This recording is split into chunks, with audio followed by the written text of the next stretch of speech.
3 star news, खास खबरें आम लोगों के लिए। ऑल इंडिया खिलाफत कमेटी जो है जिन्होंने मुझे यहाँ बुलाया, मैं उस पूरे परिवार का शुक्रिया अदा करता हूँ। फिर हजरत मोहम्मद साहब की यौम पैदाइश ईद मिलाद नबी की भी आपको मुबारकबाद पेश करता हूँ। और मैं समझता हूँ कि आपने मुझे यहाँ सिर्फ जुलूस दिखाने के लिए नहीं बुलाया। ये जिम्मेदारी है जिस जिम्मेदारी का मैं यहाँ बैठ के एहसास कर रहा हूँ कि आपने मुझे कोई जिम्मेदारी देने के लिए आप बुलाया है, और मैं आपको विश्वास दिलाता हूँ कि जो आप अपने दिलों में सोच रहे हैं, जब तक चंद्रशेखर आजाद है, मैं आपको वचन भी देता हूँ इस मंच पर खड़े होकर, क्योंकि ये बहुत बड़ी जगह है।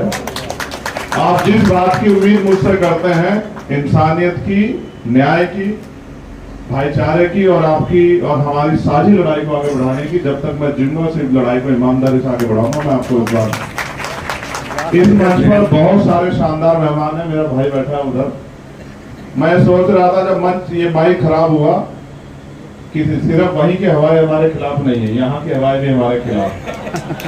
मगर फिर ये एहसास हुआ कि यहाँ भी मोहब्बत करने वाले कम नहीं, यहाँ भी मेरे हाथ को पकड़ के प्यार देने वाले बहुत सारे लोग। मैं रईस भाई का भी शुक्रिया अदा करता हूँ, उनकी वजह से ये आसान हो गया रास्ता।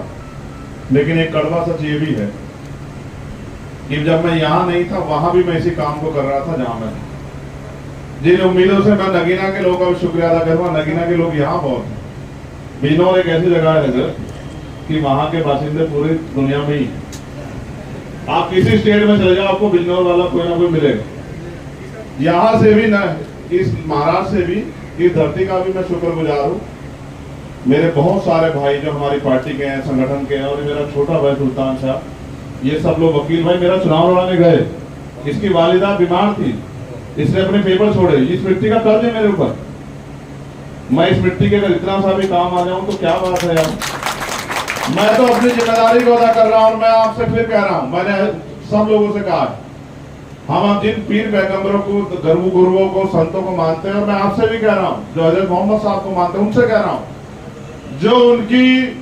जो उन्होंने सुन्नतों में आपको रास्ते दिखाए हैं, जो हिदायतें दी, जिन दिन ईमानदारी से आप उन पर खड़े हो गए, आपको छू नहीं सकता कोई मेरी बात को याद रखना। लेकिन अपने मतलब के हिसाब से मत मोड़ो कि जितनी जरूरत है उतनी पे चल दिए, बाकी को छोड़ दिया किसी और के लिए। इससे नहीं बनेगी। जब आप काजी साहब बोल रहे थे तो मैं सुन रहा था कि मैं इसी बात को दोहराता हूं कि आपको उन्होंने रास्ता क्या दिखाया। वो तो गैर बराबरी के खिलाफ थे, क्यों ना हमारे दिलों में उनके लिए प्यार पैदा। वो गैर बराबरी के खिलाफ थे, वो फिरका परस्ती के खिलाफ थे। वो तो कहते थे कि अगर आपका पड़ोसी अगर दुखी है और आप चैन की जिंदगी जी रहे हैं तो ये जायज नहीं है। वो चाहे खाने की बात हो या पहनने की बात हो, वो तो जमीन से उन्होंने तो बादशाही भी ऐसी करी जिसको दुनिया तक याद रखा जाए। मैं तो फिर कहता हूं, आज मुल्क के हालात अच्छे नहीं है, मुझे कहने में कोई बुराई नहीं। और ये मुल्क के हालात किसी और की वजह से अच्छे नहीं, हमारी वजह से अच्छे नहीं है। हमने गैर जिम्मेदारी दिखाई, हमने लापरवाही दिखाई, हमने जिम्मेदारी से काम नहीं किया। अगर हम अपनी जिम्मेदारी में खड़े हो जाते तो मुल्क के हालात में होते। हमने अंग्रेजों में भी टकराए थे हम लोग। जो अंग्रेज कहते थे हमें तो हटा नहीं सकता, क्या उनको नहीं पता? रेशमी रुमाल तहरीक मेरे यहाँ से चली, मैं मिट्टी से आऊं सहारनपुर की। रेशमी रुमाल तहरीक हमारे यहाँ चली, अंग्रेजों के पैर उखाड़ दिए हमने। हमारे यहाँ से तोपखाने लूटे गए, हमारे यहाँ से एक तहरीकें चली, हमने कुर्बानियां दी। और कौन कहता है कि इस मिट्टी में कुछ लोगों का खून शामिल है? जब आजादी की लड़ाई लड़ी, किस किस की कुर्बानियां दी गई? आप हिस्ट्री पढ़ो तो सही। जो नहीं पढ़ते वो सवाल खड़ा कर सकते हैं ये पूछने के लिए कि तुम देश के प्रति कितने वफादार हो। जिसने एक लफ्ज भी पढ़ा हिस्ट्री का, वो नहीं कर सकता सवाल, क्योंकि हम तो जिस मिट्टी से आते हैं, वहां से लेकर दिल्ली तक जितने मौलाना थे, सब जो इस आजादी की लड़ाई में शामिल हुए, सबको जो है फांसी के उस पे पेड़ पे लटकाया गया, फांसी देके। क्या नहीं हुआ, क्या नहीं सहाय देश ने। और आज हम अपने देश में, भाजपा के अच्छे लोग हैं, मैं उनको बुरा नहीं कहता, इस मंच से मैं कहना भी नहीं चाहता था, लेकिन भावनाओं को उभार कर आप वोट ले सकते हो, लेकिन जिन लोगों की समस्या हल नहीं कर सकते। जो ताकत प्यार से मिल सकती है वो कभी विवाद से मिल ही नहीं सकती। मैं आपसे भी कहना चाहता हूं, यहाँ बैठे हर शख्स से, आज अगर कोई हक की बात करेगा, चाहे मौलाना सलमान साहब हो, तो जेल जाएंगे। आज कोई अपने लोगों के लिए बात करेगा? मौलाना कलीम साहब वो जेल जाएंगे। दिल्ली में जिन बच्चों को जेल में बंद किया गया उनकी आवाज उठाने वाला नहीं है कोई। उमर खालिद है, तमाम जो लोग वहां बंद है, कोई उनकी आवाज उठाने वाला नहीं। तो अगर हकों की आवाज उठाने, जो हकों की लड़ाई लड़ने की आवाज उठेगी तो फिर कौन लड़ेगा? हर मां चाहती है शहीद आजम भगत सिंह और चंद्रशेखर पैदा हो, लेकिन हो पड़ोसी के यहाँ, क्योंकि शहादत देनी। ये मुल्क कभी शहादत से डरा नहीं है। और मैं आपको कहता हूं, आप आगे बढ़कर चलो, आपके हाथ पकड़ के हम लोग खड़े हैं। जहां आपका पसीना पड़ेगा, अगर हमारा खून भी वहां पड़ा तो हम बिल्कुल ना नहीं करेंगे। लेकिन मैं आपको फिर कहना चाहता हूं, मुल्क हमारा है, किसी के बाप का मुल्क नहीं है, ये बात को आप याद रखो। और हमें नहीं देना किसी को मुल्क के। हम लोग कितने हम मुल्क से प्यार करते हैं, इसकी हमें किसी को जो है सिफारिश भी करने की जरूरत नहीं, किसी को प्रमाण देने की जरूरत भी नहीं। हम अपने मुल्क से प्यार करते हैं। और जिसने नहीं पढ़ा, जो लोग 5 टाइम जो है सजदा करते उस मिट्टी को, उन पर भी शक करते। ये शक बंद नहीं हो सकता। आप अपनी ताकत बना लो, यही एक रास्ता है। ये जमहूरियत है, आप पे ताकत नहीं होगी तो आपको जुल्म ज्यादती सहनी पड़ेगी। और मैं बोलता हूं, मैं सच कह रहा हूं, क्योंकि मुझे इस प्रोग्राम की जिम्मेदारी मेरे कंधों पे। मैं 1-1.5 घंटे 2 घंटे बोलता हूँ, मेरे साथी लोग जानते हैं, लेकिन उसका समय बड़ा बढ़ जाएगा। वो जो आपका आगे का कार्यक्रम है ना, मैं इसमें रुकावट नहीं हूं, मैं आपका साथी हूं, मैं आपका मददगार हूं, मैं आपका हमसफर हूं, मैं आपका हमसाया हूं। लेकिन मैं आपके लिए मुखालिफ नहीं हूं कि मैं अपने भाषण के चक्कर में आपका कार्यक्रम लेट करा दूं।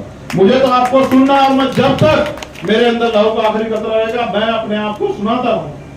मैं धन्यवाद देता हूं जिन लोगों ने मुझे पार्लियामेंट में भेजा, लेकिन आप ये जानते हैं पार्लियामेंट में एक दिन भी मैंने जब जब मौका मिला हक की आवाज उठाई। और आप गवाह हैं भाई, जिस दिन वक्त पे सबसे बड़ी बात हुई थी, सब जब जिस दिन अमेंडमेंट आया उस दिन हम 2 लोग थे जो जोरदार तरीके से विरोध करते, मैं और ओवैसी साहब। दूसरे की हिम्मत नहीं थी कि वो वक्त पे विरोध कर ले। कितने बड़े बड़े नेता वहां, हमने पुरजोर तरीके से बहुत विरोध किया।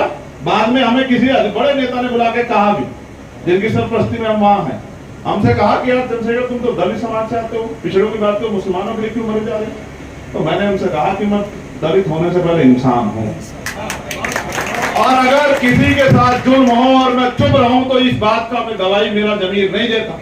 मेरा जमीर जिंदा है, क्योंकि सिर्फ सांसों का रुकना मौत नहीं होती, जिसका जमीर मर जाता है वो मर जाता है।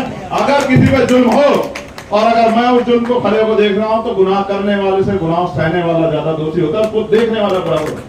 तो आज जो सरकारें कर रही हम जानते हैं।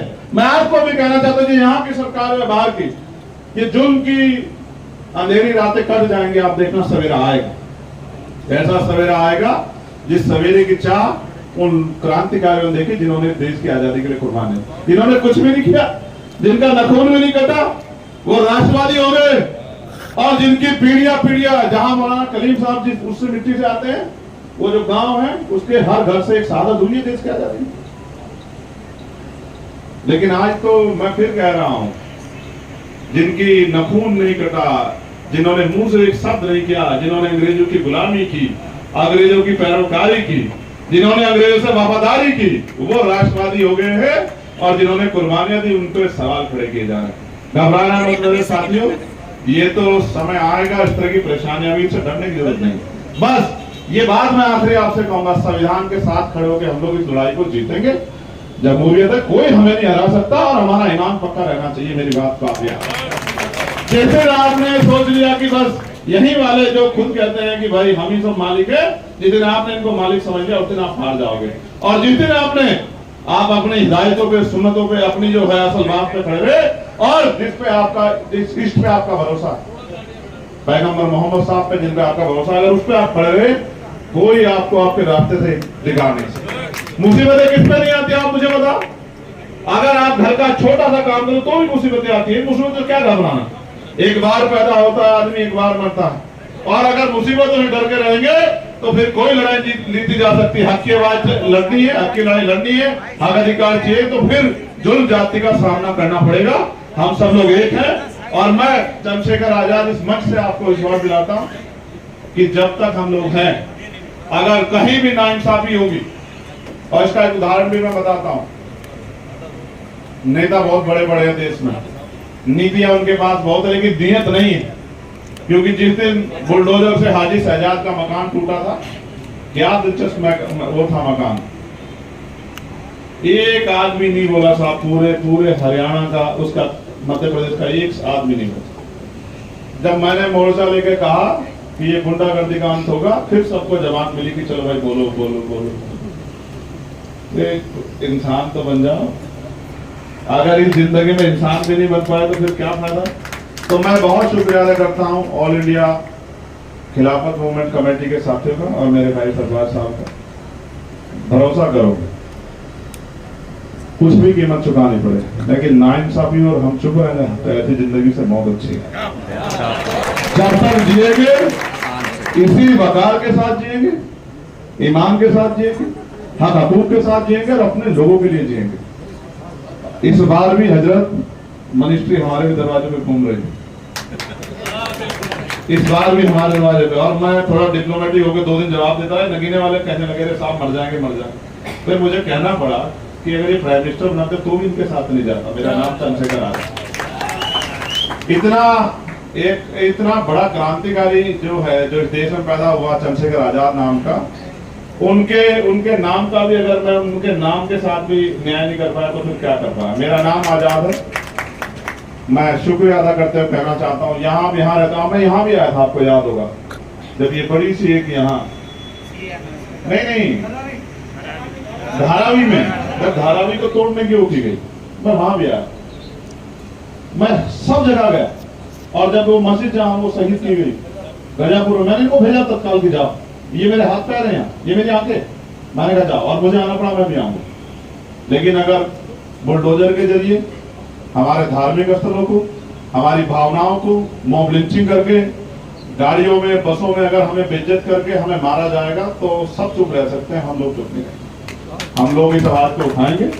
आपका प्यार और आपका आशीर्वाद ऐसे बना रहे, और मैं कोशिश करूंगा इस बार कोई चुनाव ना हो जब आपका जलसा हो। आप मुझे मुख्य अतिथि मत बुलाना, मगर मैं इस कार्यक्रम में आऊंगा जरूर, क्योंकि आज मेरे पास समय की कमी थी। क्योंकि अगर मैं, आप खुद ही सोचो, मैं अगर कार्यक्रम वहां का छोड़ के यहाँ आता हूँ तो वो लोग कहेंगे कि मैं चुनाव में सीरियस नहीं, इसलिए अदरवाइज मैं अगली बार आप मुझे कुछ भी मत बनाना, मैं उस कुर्सी पे आकर बैठ जाऊंगा, लेकिन मैं अपने भाइयों को भी चाहूंगा।